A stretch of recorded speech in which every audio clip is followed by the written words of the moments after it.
Good evening and welcome to tonight's show from DJ and TV, Disc Jockey News TV. Tonight's show is brought to you by Electra Voice, DJ Event Planner, DJ Trivia, Odyssey Innovative Designs and Cases, NLFX Professional, Promo Only, and the DJ and TV Insiders.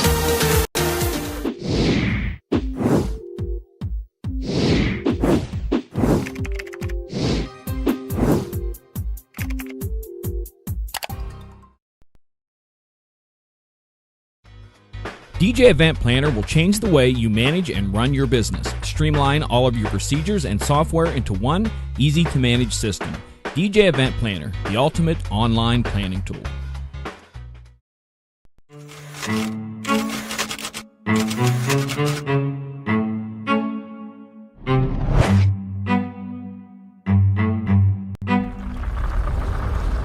Welcome to DJ NTV and Tuesday Night with Ben Stowe. Now introducing the one and only Ben Stowe.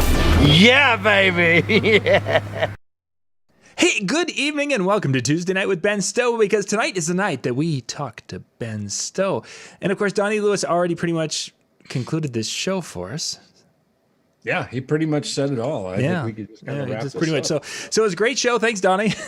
We'll see you next time. Actually, we'll go to the after chat and talk about Ben's trip down to check out some Star Wars things, but we'll get to that a little bit later. Ben, this is a question. Cream.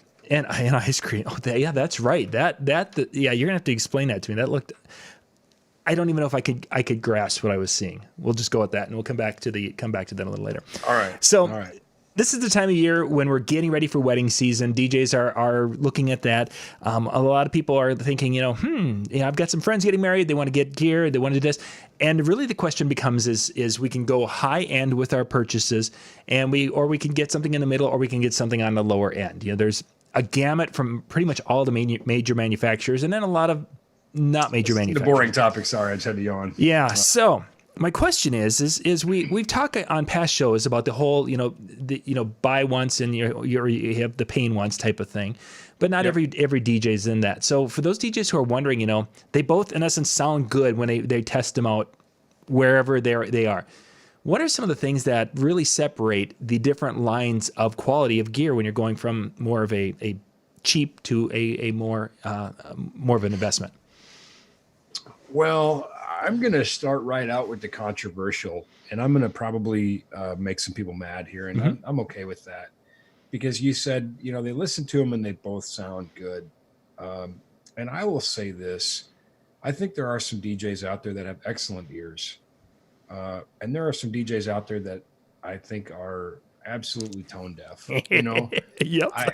I experienced this with a friend of mine who was talking about his system, and it didn't sound bad. It sounded horrible. I mean, it was whatever's worse than bad. And he was just he goes, "Doesn't this sound great?" And I'm like, "No. You can barely tell what the song is. Like, you can make a contest out of it. Can you name that tune? I don't know." And anyway, so I think they're, I guess I'll say it this way. That's one of the things you typically will find, is that from entry level to, and we'll say high end, and I'm going to come back and challenge you to kind of define that. There is a difference, and you can hear the difference. We'll pick on our friends at Electra Voice, because everybody knows I love Electra Voice, and they can take a good beating, because I think they're probably the number one loudspeaker company in the world now. They can take it. So, but if you take ZLX, which is good, and you play the same program material, play the same song, everything the same in that, and the ETX, there's a clear difference. There's a very apparent difference. And so I guess the way I'll answer your question, the first one, is to say that just because you don't hear the difference doesn't mean it's not there. You say, well, they sound the same to me. Well, just take it from me, they're not. So that's a great point. For those of us who've been doing this for many years, and we do have hearing damage, is there a way to mathematically or some other way, or is it just something to get a couple of people who maybe have better ears than you? How would you recommend somebody like myself who doesn't hear as well as I did 20 years ago? Yeah, that is a challenge, and it's a challenge for me too, because I'm guilty of that as well. I think part of that is hopefully we lose our hearing gradually and we begin to compensate in our minds. I still think I'm a pretty good sound engineer, but I know that I don't hear as well as I used to. Mm-hmm. One thing would be to get your hearing tested and to be honest with yourself and learn where your shortcomings are. But you can also do it mathematically. I see this more and more. It used to be kind of I think it was sort of poo-pooed a little bit in the old school, but now you see more and more everywhere you go.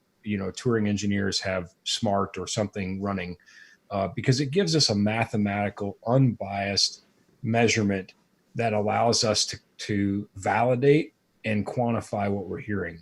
One is that validation. Am I really hearing that? Yes, I am. Here it is. There's the mathematical proof on the screen. And two, it gives you a chance to kind of see things that you maybe aren't hearing anymore. For example, frequencies above 16K for me, not much there anymore, And anyway, and of course I have a daughter who is I don't know if she's legally deaf, but if there's where the distinction is, but hard of hearing, we'll say she's hard of hearing. She has substantial hearing loss, and so I've learned a lot from her about what people do and don't hear in the world. And I'm sort of aware that that's going to happen to me more over time if I don't take care of my hearing. So I guess number one is you could use software to visualize that. You could play something like filtered pink noise and look at the response with the measurement, and I've done that in some of the videos that I've got out on YouTube.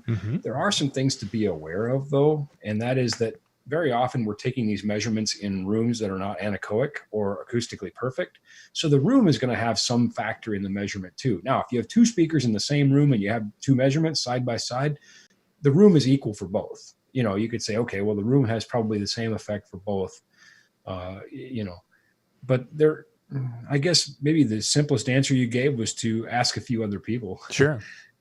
And sound is also subjective. And so I think that's where the line gets thinner as we start comparing higher end stuff. This brand versus this brand versus this brand, they all have higher end stuff. Yeah. And when you're comparing their higher end stuff, certain manufacturers have certain characteristics of their sound. They kind of like their sound this way or that way or another way. And that's just sort of characteristic of how they design their boxes. And so there's going to be some subjectivity there. Some people might say, no, I really like the sound of XYZ speaker better. I think it sounds better. And somebody else goes, no, I really like the sound of this one better. And neither person is wrong at that point. For me, what I tend to favor is accuracy. Basically, that what I put in is what I get out, so that I'm not having to work against the loudspeaker. That whatever I put to it is what comes out of it, and I'm going with as neutral or as transparent a system as possible. Give me an idea of what a inaccurate speaker, if I'm using a phraseology to help describe that. The in and the out you're saying you want as accurate as possible, but a speaker that wouldn't be that way, what would you hear, notice, or what would be the tendency of that? Well, it could be a number of things, but it could be maybe not as crisp or defined. It could be kind of muffled on the high frequency, or it could have gaps in the coverage. That maybe there's dips in the middle there somewhere where this frequency has to be compensated with an EQ, and I mean, that's what EQs are for, is to help equalize rooms and speakers. But the less I have to do for the speaker, the happier I am. Sure. The room is something I can't really control. The speaker, I don't want to have to use a lot of my EQ fixing the speaker, And another thing, if we don't have linear phase EQs, the more EQ we do, we start creating phase shifts within our sounds. So it's not a magic bullet. Kind of everything's a series of compromises. So the less I have to do that, the happier I am. Sure. So, basically, I guess, if we think about it in terms of again, pink noise, which if we look at that on a graph should be basically flat. equal energy across those octaves. And we play it back in a loudspeaker, and we measure it in an acoustically neutral environment where the room is not part of the factor that we're looking at here.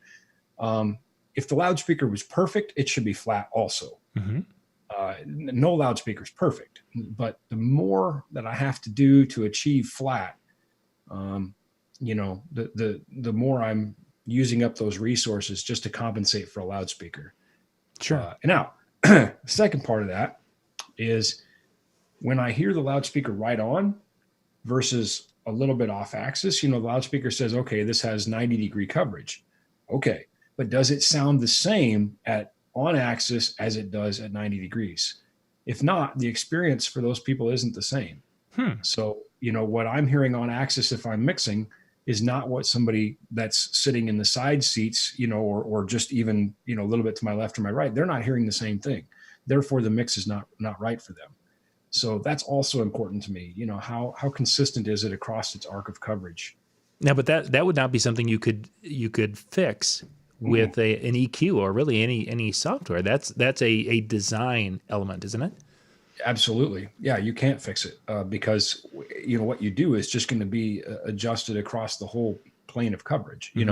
If I start, for example, highs are one of the things we tend to lose, as we get off axis, and there's a lot of physical reasons as to why that is. Excuse me. But so if I start boosting the highs to compensate for that, it might be unpleasant, right down the middle. It might be really ripping your head off. Wow. So anyway, so those are some things. I think number one, they are going to sound different. That's my statement of probable fact. Sure. Now there's a lot of variables because there's a lot of loudspeakers out there, but I'm just going to basically say that generally speaking, a $300 speaker and a $1,100 speaker like ZLX and ETX, they should sound different. Mm-hmm. To me, there's a very clear and apparent difference, and there should be. Number two, in more cases than not, you're going to have a reliability difference. Okay. Sort of like, it's a terrible example, and every time I use car analogies, I get in trouble, so people can laugh at me because I'm just really not very good at it. But in fact, it was funny. I was just visiting a friend who does performance modifications on cars and that sort of thing. And I mean, I'll spot a microphone in the background of a movie. Well, he sees every car, and he knows by looking at it probably what engine's in it because it was only made in that certain, whatever. That's not me. I'm like, is that a Ford? Oh, okay. I got the make right. Woo-hoo, I'm good. Yeah, I looked for the blue oval. It took me a second. Wait, is a Shelby this? I'll just stop. Yeah, exactly. So I'm going to try to use a car analogy with as awkward as it'll be, but it's kind of like taking a stock car off the dealer lot and driving NASCAR with it. Those cars are built very different. When you look at, for example, I use an extreme example, the touring line array that I use. Mm-hmm. When you look at the construction of those boxes, you just imagine that the engineers planned on you dropping this out of an airplane into a volcano and then having it get hit by a train. It's just built so well. And another thing, you see little things like the grill is attached with machine screws and threaded inserts, not wood screws. Why? Because they expect that grill's going to come off a few times. Sure. This thing's going to get maintained. It's kind of like having the pins on the hood of a NASCAR. That hood's coming off quick. Yeah. Yeah. That's just the name of the game. Repairs are inevitable. So first, the thing is built almost like weapons grade, kind of like an actual military Hummer versus the H3, Mm-hmm.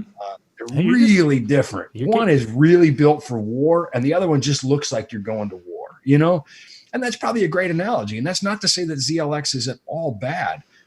And I'll say this, now that we've got done kind of using EV as our example, I do want to say ZLX is the entry to EV's line. It is comfortably at the middle or the top of some other brands. Yes, well, I would agree. Yeah, there are some other brands, and I'm not going to name names, but there are some other brands who don't even make anything that good. So we're not picking on them. It just happens to be the beginning of their line. But I'm saying from there, it moves up the food chain, and you get into some of their install stuff, their stadium stuff, their touring stuff, and it's just built so much better. and it sounds so much better, and it can just take such substantial and tremendous abuse. And if you want to know what I'm talking about when I say abuse, imagine a co-headlining show of Hailstorm and Stone Sour, because I did that with my rig and we heated that sucker up. I promise you, and it took it for hours, other boxes and it's done 100 shows since, it's just another day at the office for that rig. Oh. We've got a show coming up this summer. I think, Hinder and Buck Cherry. Well, bring it on. It's what it's built for. It's, NASCARs are built to go 200 miles an hour all day long. Try that with your stock, sedan for a while. See what happens. You made two auto references or analogies here in this little section, and I figured I was on a roll. And they both were accurate and very good, actually. Brian Red's with us tonight.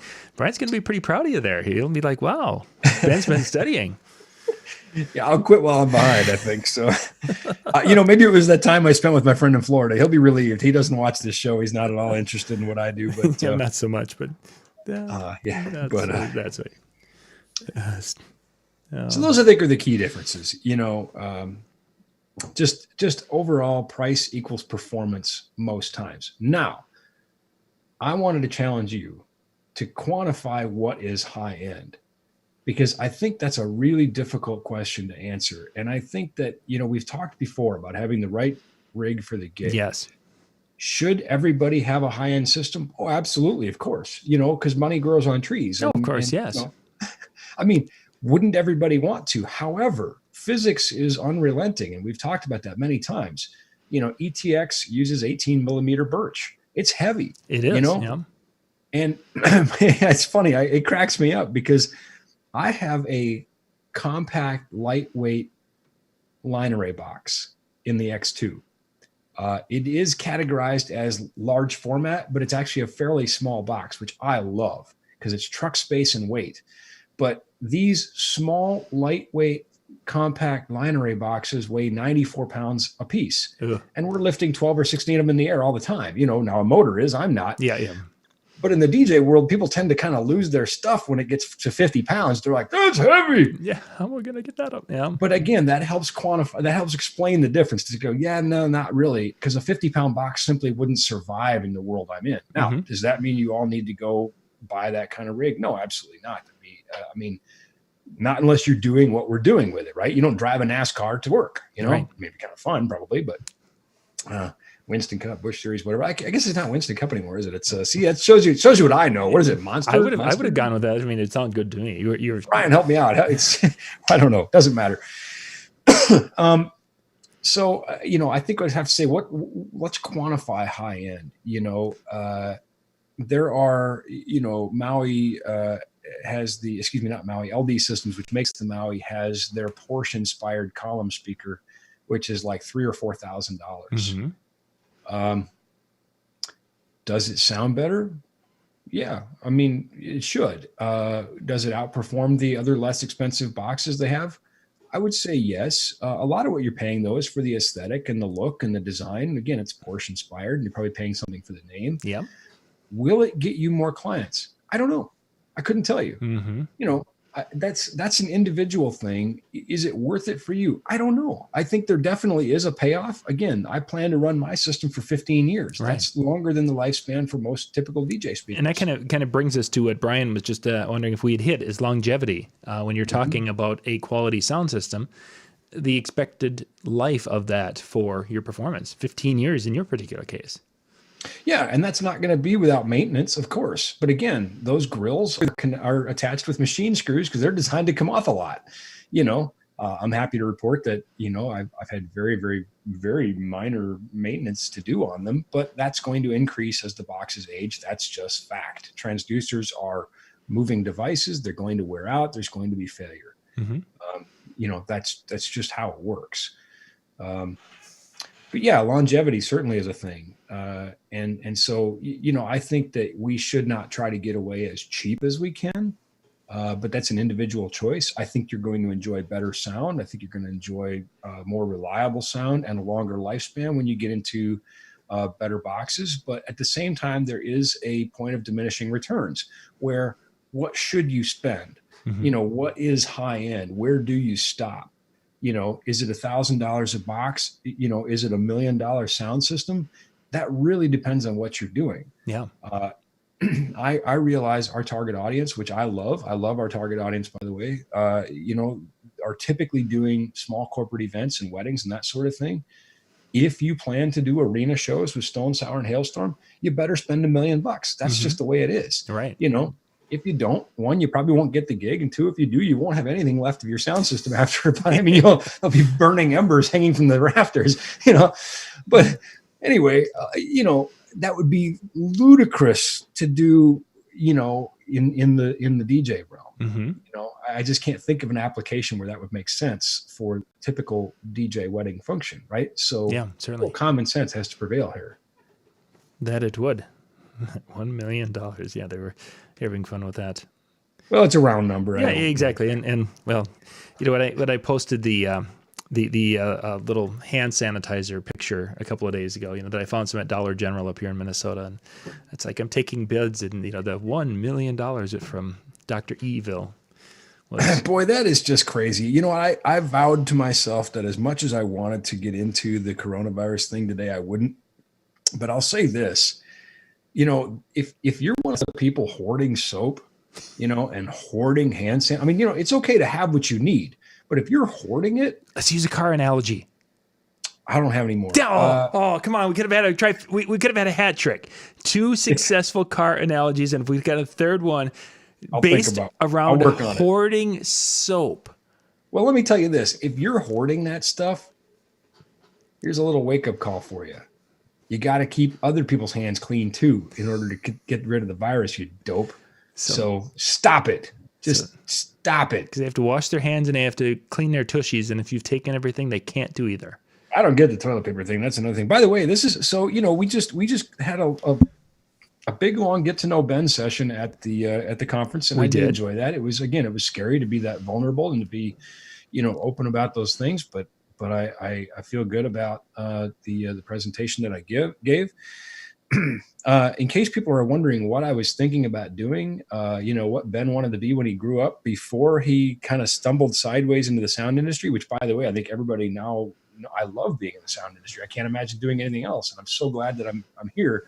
But if you had asked me before that tipping point in my life, what I was going to do when I grew up, I was going to be a virologist, which is someone who studies viruses. In fact, I even wrote a paper on the risks of HIV transmission in contact sports because I was a high school wrestler. Sure, yeah. So, anyway, the risk is fairly low, by the way. But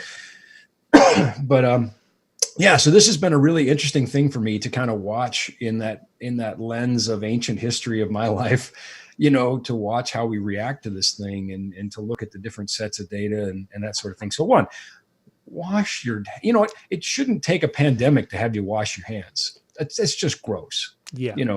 Wash your hands, exercise, eat healthy, and of course, a little common sense and hope for the best. So let's before we wrap things up, I want to, because again, a lot of folks got to learn more about the Ben Stowe and behind the business or the early years of NLFX Pro.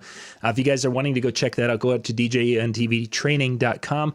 There's a link on the front page there. You can click on that and you can get that video to check that out. And all the videos that we had are going to be going up from the show. I know a few new insiders signed up because they wanted to see it. Now they're probably going to cancel next month, but no, they listen. Not if they're smart. There's so much great stuff there. They should. And I don't. By the way, viewers, I just want to tell you this straight up. I don't get a penny out of the deal. I don't care if you're an insider or not. But you should be. Like it doesn't benefit me financially, but there's a lot of great stuff there. Yeah, there really is. I was actually going through the list today as I was working on a couple things on the website, and I was like, gosh, there's a couple of videos that are 18 months old in there. One of them was. It's like, I remember that, and that was a really good video. I need to go back and watch it again. And I was probably part of it. But yeah, it's just that there's a lot of great, and even on our YouTube channels, we've been doing shows now we started in 2014. So, we'll do the math and come up with that, 6 years. Yeah. You and I, what have we done? 200 shows maybe? Yeah, we've done quite a few shows and I can't believe people still watch. Our wives are still letting us talk on a regular basis. So that is something. Actually, funny you say that. Since we're having a private conversation in front of thousands of our closest friends, Exactly. Cheyenne wants to coordinate a family trip this summer. So I guess everybody knows my wife's name now. Anyway, so yeah, they know anyway. Yeah, They don't know me. exactly. By the way, if you're not a DJ NTV insider, it's probably worth $20 just to see me cry. So you can go watch my speech and see me cry for $20. And anyway, And be part of that. Yeah, she's going to reach out to you and try to get that figured out so we can Excellent. maybe make something happen. Yeah, it was actually we were actually talking about buzzing up your way here the next few days because we need to do that. So before awesome. Well, I'm here until Sunday, and then I fly out to Vegas. Obviously, there's another show. Another thing coming up. Yeah, you'll be down there at Mobile Beat Las Vegas. Then I'm on the road doing some sound for about a week or so. I get back on the 25th after doing some arena shows. So I've got to go out and practice what I preach. Yeah, so. you're going to be a busy man. Go heat up those boxes. So you spent some time last week. We were off on Tuesday because you were doing some family time. Share with us just a couple, if you can, of those moments that we as fathers, when you have the family together like that, just a couple of those and those moments where you're like, oh, that was really kind of a cool family moment. My kids got along for a week. That was pretty good. That is very impressive because as the 3-day rule comes in so. Yeah, and we were gone more than a week, and for me it was. I'll tell you what. I'll be honest. It was really hard for me because I had just got back from your show, and the next day flew out to be with the family, and I really felt bad because this is a big deal to the kids and my wife, and they had been looking forward to this, and I just wanted to go home. I just so much just wanted to sleep in my own bed and recover and rest. From being on the road. And while I was gone, I was dealing with a lot of issues. Some were unnecessary, I think. But, when you're the president, if it comes to your desk, it shouldn't be an easy problem. It should be a hard problem. The easy problems should get solved somewhere else. So you're left with the hard ones. And that's my job. And it's tough to take vacation away from that. It's tough to leave your customers in a spot. In fact, I find myself simply unable to do it. Sure. So I did spend a lot of my vacation working, dealing with unpleasant things. Obviously, there are some unexpected problems with supply chain issues due to COVID-19 and that sort of thing, and then other things. But we had a good time. We did have a good time. And I reminded myself many times, I kind of had to just pull myself aside, sort of, get over here, talk about it now, that this was for the kids. And this was their vacation and not my vacation. And I think that as fathers, that's one of the things that we have to do. We have to, it's not about us. It's about, collectively them.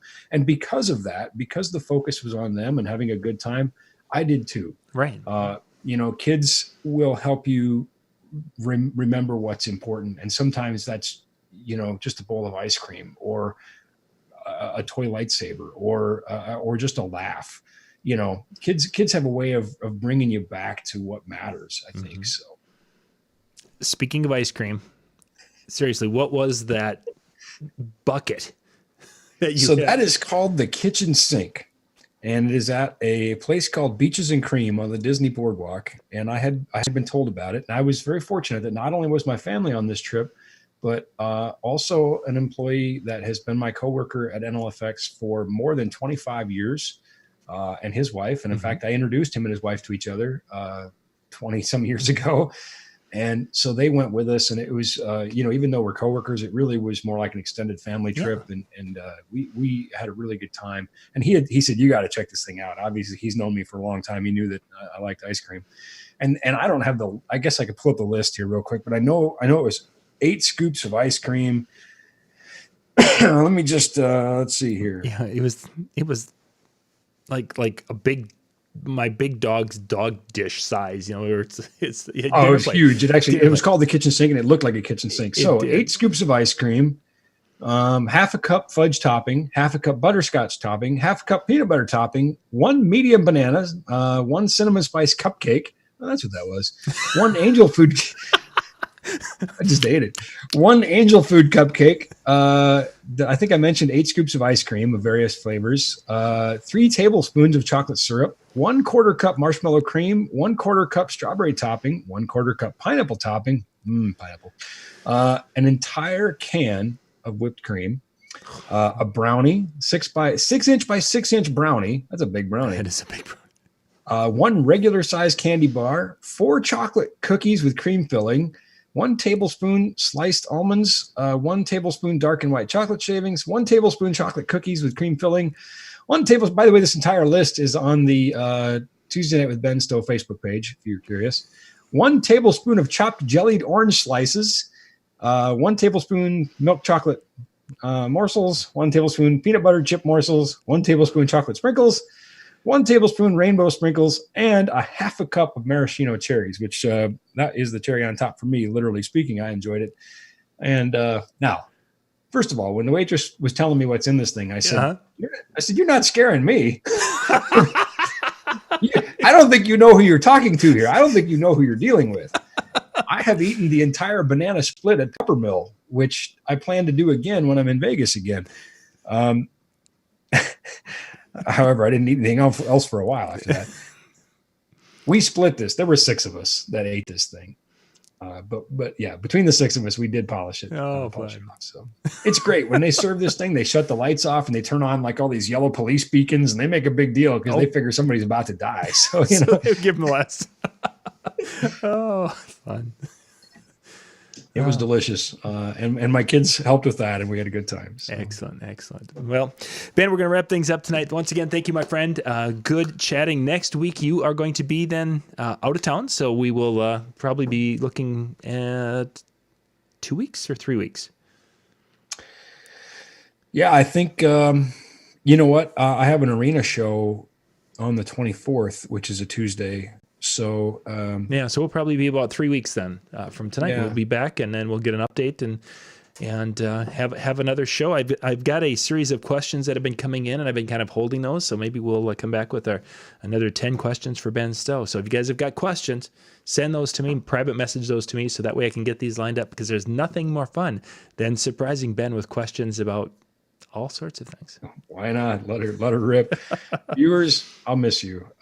Feel free to watch some of those 200 back episodes we've done, and I'll see you when I get back after. Like I said, got to take my speakers out and play. Yeah, got to go and do the stuff so you can come back and report of how those things all kind of will work together. I got to pay for that family trip, so off on the road I go. The ice cream isn't free. All right, Ben, thank you very much. Thank you, guys. We'll be back in about 20 minutes. Brian is in the area here getting ready to talk about uplighting and selling that uplighting. We'll see you then.